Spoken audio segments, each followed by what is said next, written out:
नमस्कार साथियों। आज का हमारा विषय रहेगा आधुनिक भारत का परिचय। आज हम आधुनिक भारत के परिचय में देखेंगे कि हमें कौन से टॉपिक कवर करने हैं। और इससे पहले हम मध्यकालीन भारत और प्राचीन भारत की वीडियो पहले ही डाल चुके हैं। तो आइए शुरू करते हैं क्लास को। इतिहास। इतिहास।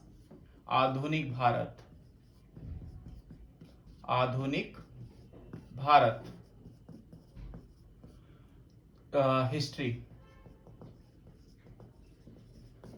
अब इस आधुनिक भारत में हम शुरुआत करेंगे ब्रिटिश ईस्ट इंडिया कंपनी के आगमन से, अर्थात अंग्रेजों के आगमन से। जो कंपनी 1600 में महारानी एलिजाबेथ के उन्होंने चार्टर एक एक्ट किया था, पास किया था, उससे बनी थी और 1608 में भारत आई और यहाँ पर सूरत में सबसे पहली अपनी फैक्ट्री स्थापित करी। तो हम इतिहास में आधुनिक भारत में देखेंगे सबसे पहले ब्रिटिश ईस्ट इंडिया कंपनी की। British east India company. वैसे इतिहास को 3 भागों में बांटते हैं। सबसे पहले प्राचीन भारत, दूसरे में मध्यकालीन भारत, तीसरे में आधुनिक भारत।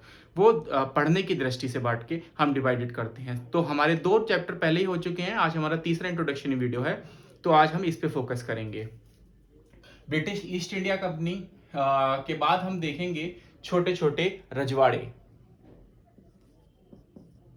छोटे छोटे रजवाड़े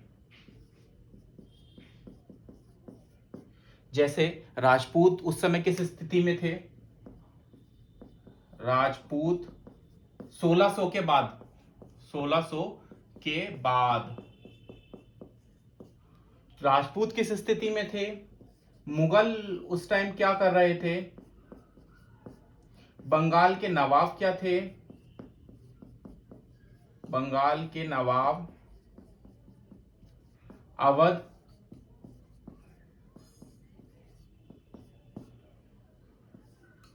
ओडिशा और इसमें देखेंगे पंजाब वाले एरिया को। इसके बाद हम देखेंगे मराठाओं को, जो अहमद शाह अब्दाली के आक्रमण के बाद में पूरी तरीके से खत्म हो चुके थे। पूरी तरीके से खत्म हम नहीं बोलेंगे, सिर्फ इतना बोलेंगे कि उनका मराठों का थोड़ा सा साम्राज्य विघटन हो चुका था, साम्राज्य का, अहमद शाह अब्दाली के बाद में। अहमद शाह अब्दाली,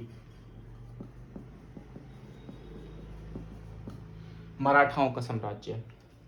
मराठाओं के साम्राज्य के बाद में हम सबसे महत्वपूर्ण घटना देखेंगे 1857 की क्रांति। 1857 की, सॉरी 1757 की क्रांति, 1757 का प्लासी युद्ध। 57 का प्लासी युद्ध।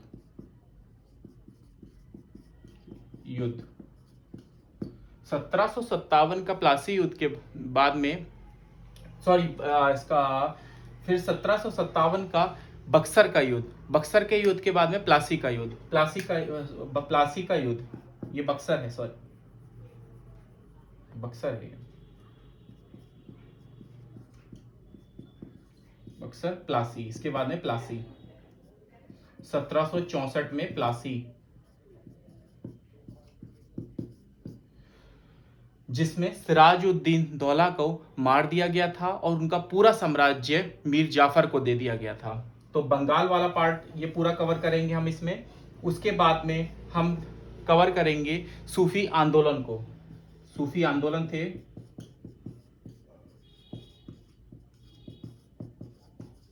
चार्टर एक्ट आए,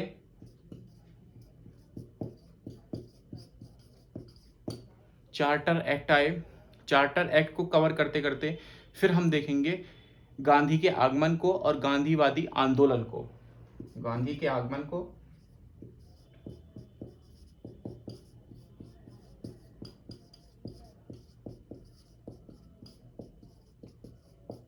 और गांधी के आंदोलन को।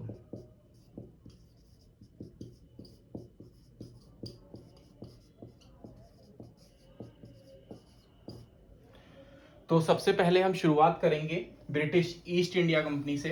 ब्रिटिश ईस्ट इंडिया कंपनी के साथ साथ हम जितनी भी बाहरी कंपनियां थी उनके बारे में आपको पढ़ाएंगे।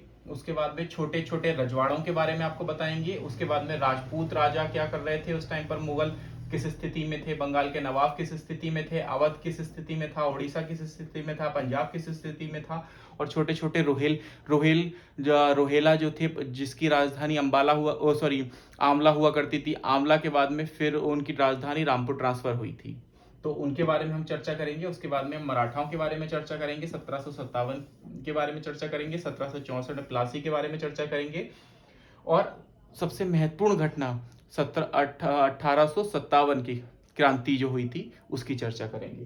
तो 1857 की क्रांति के बारे में बताएंगे। 1857 की क्रांति के बाद में अंग्रेज पूरी तरीके से हावी हो चुके थे, अंग्रेजों का शासन हो चुका था। अंग्रेजों का शासन, अंग्रेजों का शासन हो चुका था। और कैसे आजादी की लड़ाई लड़ी गई, आजादी की लड़ाई इसमें हम संपूर्ण आधुनिक भारत को कवर करेंगे। तो इसका ये परिचय है कि हम इसमें क्या क्या टॉपिक को कवर करेंगे। अब क्रम वाइज हम टॉपिक लेंगे प्राचीन भारत से, प्राचीन भारत के बाद में हम मध्यकालीन भारत में आएंगे, मध्यकालीन भारत के बाद में हम आधुनिक भारत पे आएंगे। तो आज की क्लास में इतना ही। जय हिंद।